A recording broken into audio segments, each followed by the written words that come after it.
All right, welcome back. I hope you're refreshed for second half here. So we're going to continue talking about those uterine anomalies, congenital anomalies. So we kind of talked briefly about this before when we were talking about a bicornuate uterus. So we can have an anomaly called a septate uterus. So a septate uterus is a complete or partial failure of reabsorption of the uterovaginal septum. Uh, there is a complete or partial duplication of the uterine cavities without duplication of the uterine horns. So as I was saying before, we do have that duplication here of the endometrial cavities. So again, kind of main cavity and then splaying off to the left and the right. But we don't have a duplication of the horns, so we have that normal contour to the uterus, even though we have two cavities. So, like I was saying before, bicornuate uterus, we do have the duplication of the horns.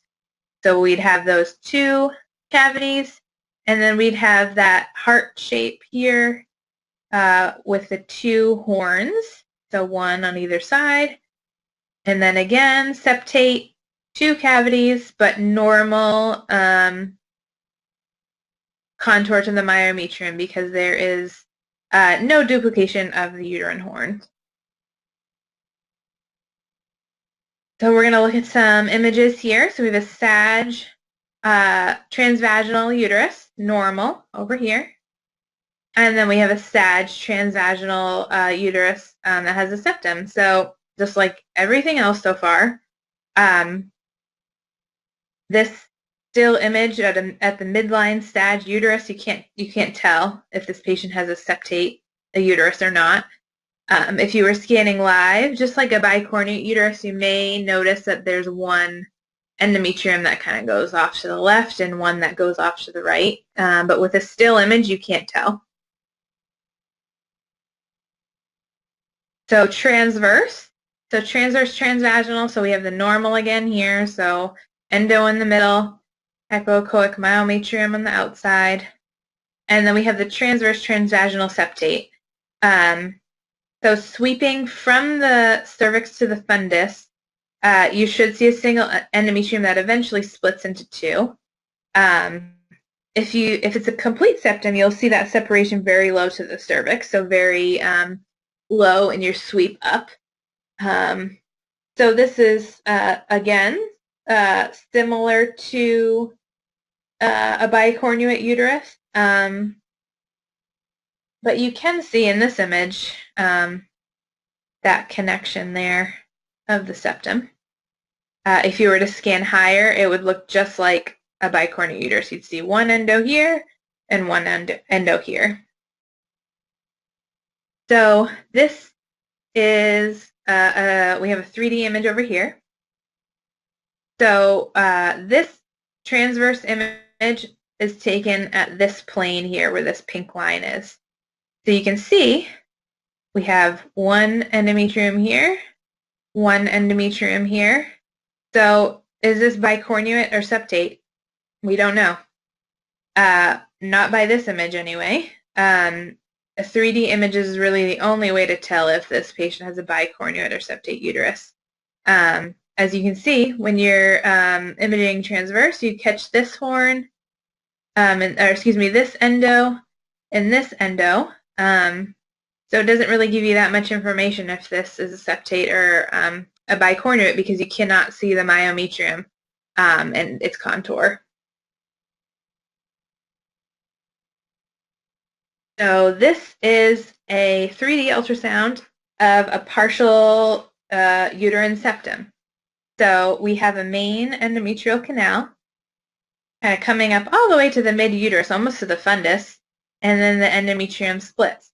So we call it a partial septum because it's the two cavities kind of split high up in the uterus. And then we have the myometrium, so you can see this nice normal contour at the top So that is a septate uterus. So we do not have that dipping down of the heart-shaped uterus with two uterine cornua. So this is a septate uterus. Again, so this is a septum that's a little bit lower in the uterus. So we have the main canal, and then we have a splitting of the endo. So one to the right, one to the left. We have a nice deep septum in the middle here of myometrium, but there is myometrium, so there's no dipping of the contour of the uterus. So go straight across. So that is a septum, a septate uterus. So looking at other imaging, so we'll look at an MRI. So very similar to an ultrasound. So we can see the splaying of those endometriums off to the right and the left. And then we can see that nice, normal, straight contour of the myometrium. So septum and not bicornuate. So this is a septate uterus and a bicornuate uterus, so side by side. So we can see the difference. Same splaying of the endometrium, different contour of the myometrium. So septate, straight across. Bicornuate, dips down, heart-shaped. There are guidelines when talking about a septate uterus and a bicornuate uterus, trying to figure out which one's which. Sometimes they can look very similar if their differences are subtle. So when the apex is less than 5 millimeters above the line, the uterus is bicornuate. And then when the apex is more than 5 millimeters above the line, the uterus is septate. So this is the line. So less than 5 millimeters. The apex, we're talking about the fundus of the uterus. So here. So less than 5 millimeters above the line. So this is below the line. So that is definitely bicornuate uterus. That is definitely less than 5 millimeters. This one here, we don't know the measurement, but it might be close because it's looks like a small measurement there. But more than 5 millimeters above the line, so we have end up having that nice normal contour to the fundus of the uterus. That is a septate. So septate, bicornuate. All right, moving on. So we're going to talk about an arcuate uterus. So another congenital anomaly that can happen due to the Mullerian ducts not fusing properly. So arcuate uterus is a partial indentation of the uterine fundus with a normal endometrial cavity. So this is actually considered a normal variant. This you can see quite frequently when scanning a patient. So we have a normal uterus represented here. So, excuse me. We have the uterine fundus, myometrium, nice normal endo, headed off to each side for to connect to the tubes. And then the arcuate uterus, you can see it just dips down a little bit here. So still normal cavity here. It's not septate. It's not separated, excuse me, in the middle. It's not septate. It's not bicornuate. It's just dips down just a tiny bit. So that's what we call an arcuate uterus. So 2D imaging. So sagittal, transvaginal, midline normal. Sagittal, transvaginal, midline arcuate. Again, like everything else, they look the same. And then transverse normal, transverse arcuate, they look the same. So in comes 3D. So if you were looking at this, you might say, well, that looks a lot like a normal uterus. It's because it does look a lot like a normal uterus. It's a very mild form of arcuate uterus. So we have the nice connected endometrial canal. We have the horns going off one side and the other side. And we have a very, very mild indent to the top there. So we would call that a mildly arcuate uterus. And then we have a little more pronounced arcuate uterus. So still normal endocavity. There's no separation between the right and the left. Just an indentation into the endo from the myometrium. So this is an arcuate uterus. So we'll look at other imaging. So this is a sonohyst. So this is a really pretty image. So saline was injected into the endometrial cavity of this patient's uterus. So we have the myometrium here on the outside, nice normal contour, no dipping down at the fundus. We have one endocanal going its correct directions, and then we have that mild indent at the top. So instead of going straight across, we have an indent. So an arcuate uterus has that mild indent. And then looking at an HSG, so saddle shape is kind of the sign that is used when when diagnosing an arcuate uterus on HSG. So you can see that indent there. And again, we're assuming that the myometrium is normal here because we were told this is an arcuate uterus. But we can't see the myometrium. So just by the look in the endo, that is an arcuate shape. And then an MRI, so same idea as a coronal ultrasound image.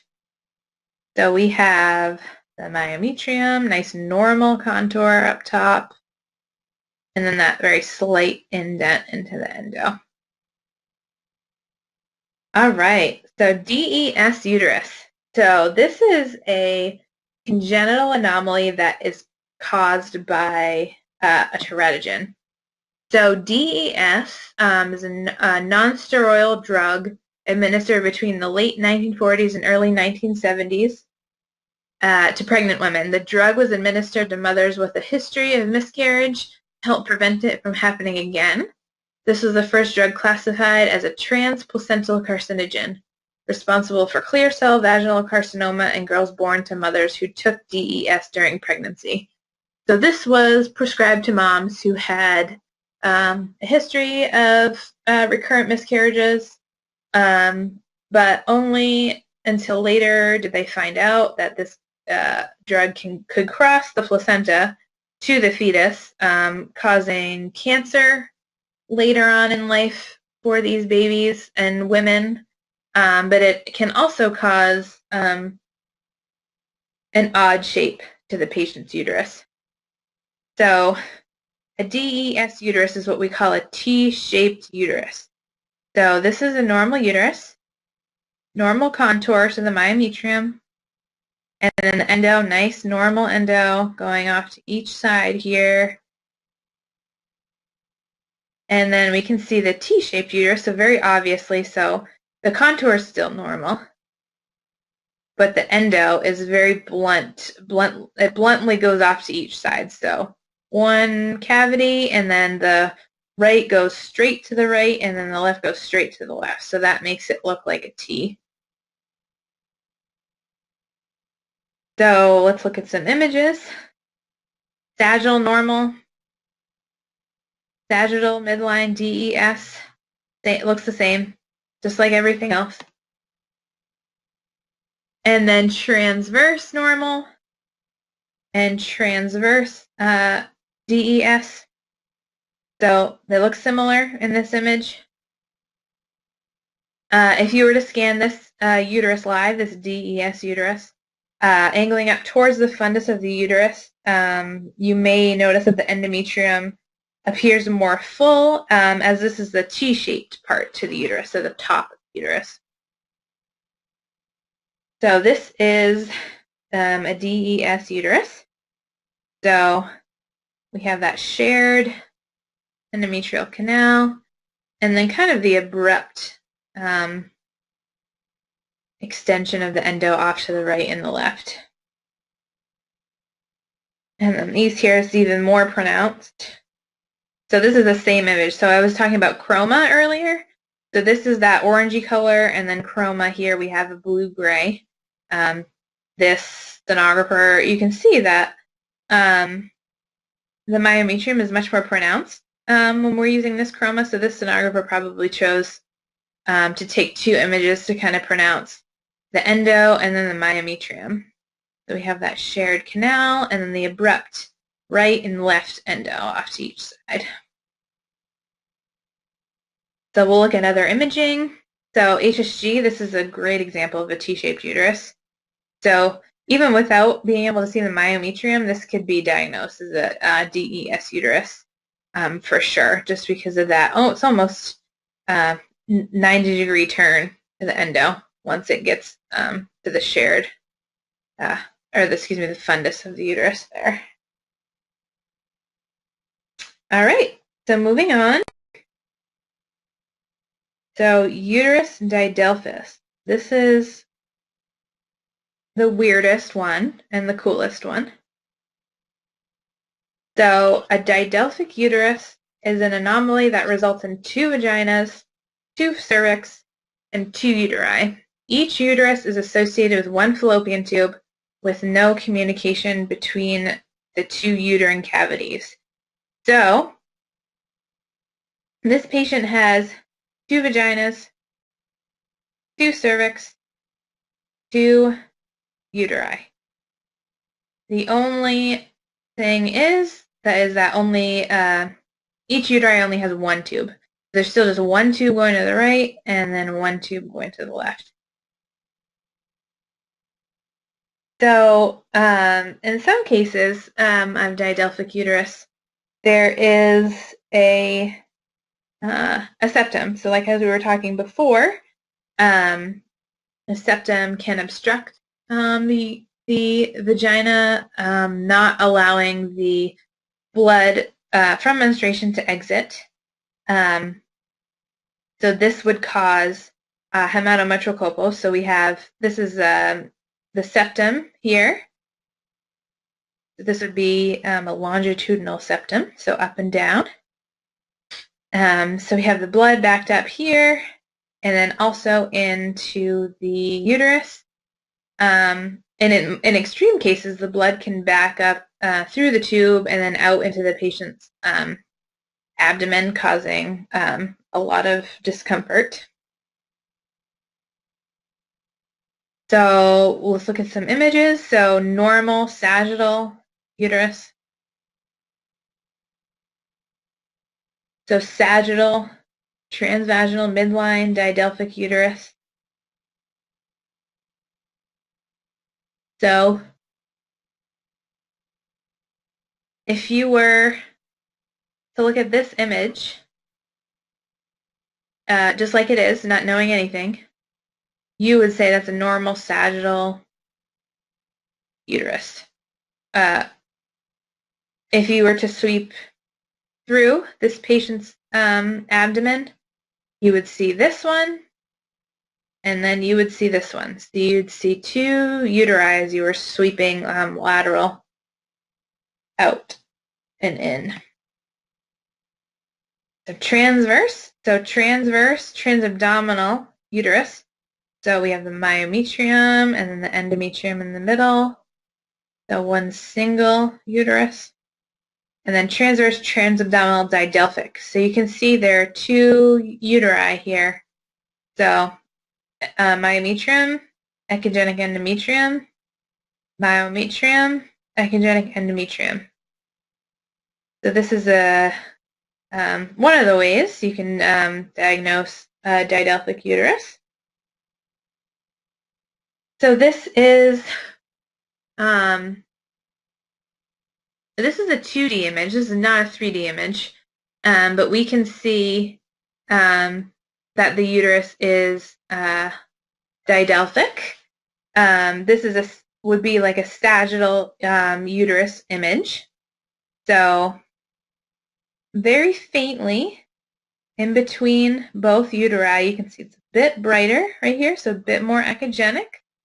That is the area that the uteri are not touching. So this is probably bowel right in here. So we have one uterus going this way, and we have that echogenic endometrium, and then we have one uterus going this way, and then the echogenic endometrium right here.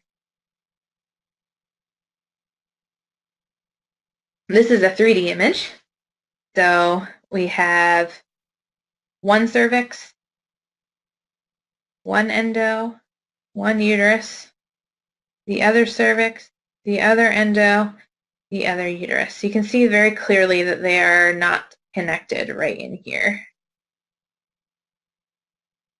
So you can have pregnancies in both uteri, I guess. So this is the patient's left uterus and the patient's right uterus. So we have the gestational sac, so this anechoic area, which is where the baby lives. And we have that fetal pole, so the baby, the embryo. And then we have the other gestational sac here, and then the embryo here. So pregnancies with a diadelphic uterus can be up to 8 weeks apart.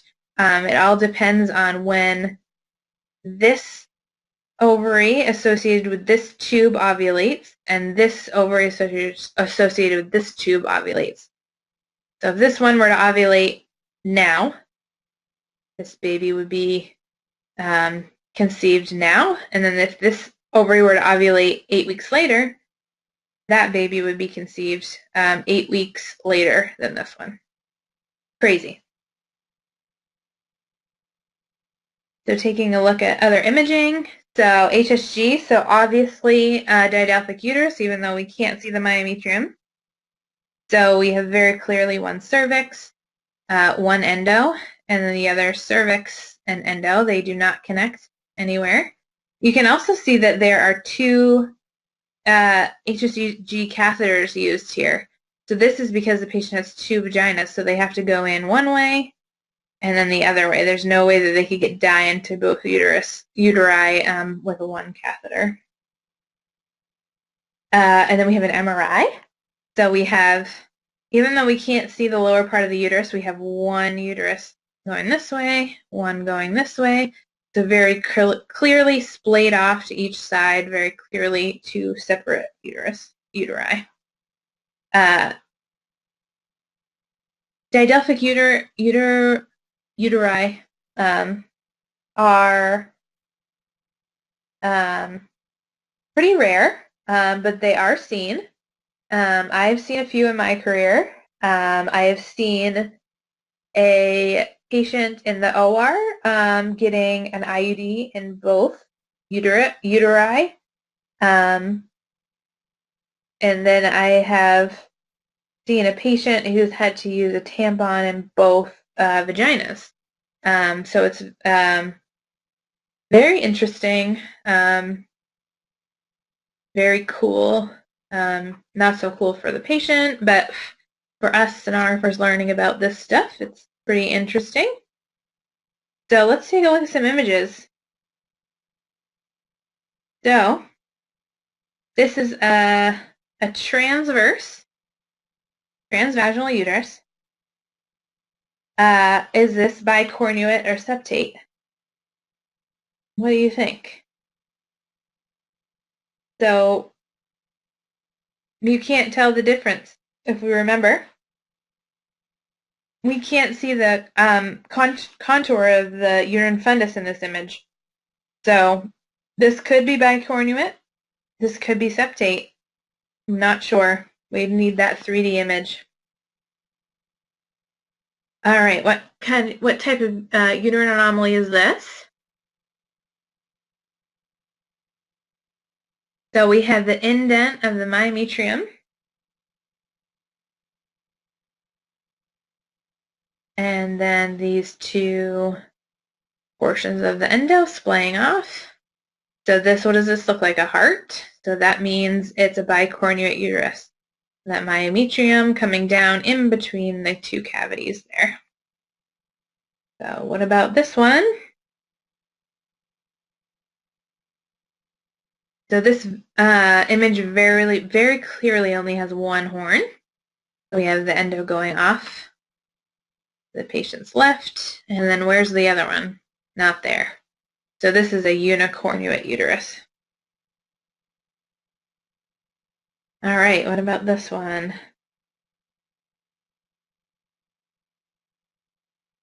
So very obviously two canals playing off.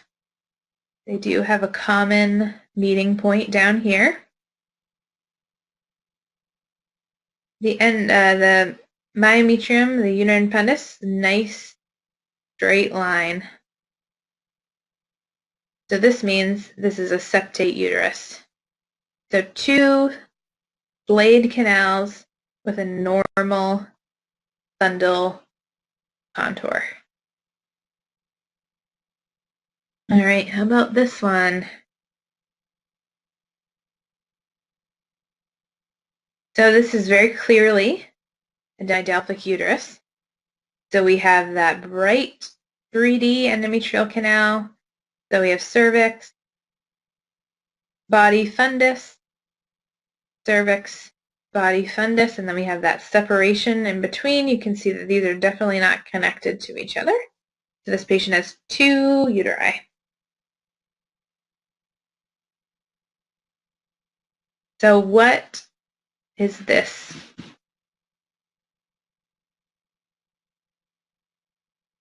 So this is a sagittal, transvaginal image of uterus, midline.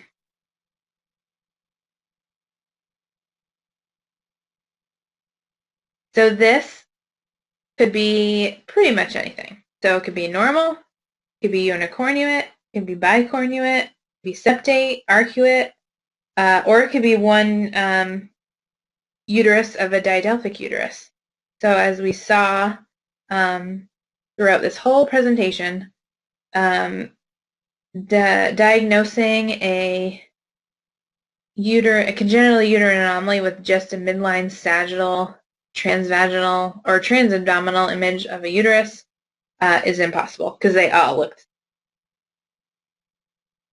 And then what about this? So what type of congenital anomaly, and then what is the pathology? So very clearly, we have two separate structures. So there doesn't look like there's a lot. There doesn't look like a lot of tissue around this fluid, and also patient annotated that they are at the vagina, high up in the vagina because they're by the cervix. So this is a didelphic uterus. So there we have two vaginas, and then we have blood within those vaginas.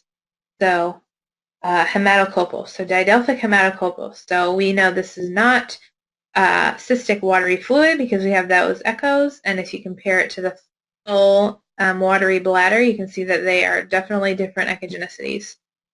So this is we have two vaginas in both of them.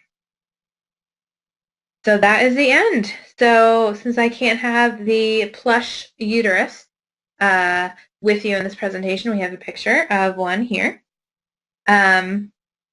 Keep any questions you have, any thoughts, anything, bring them to the next class.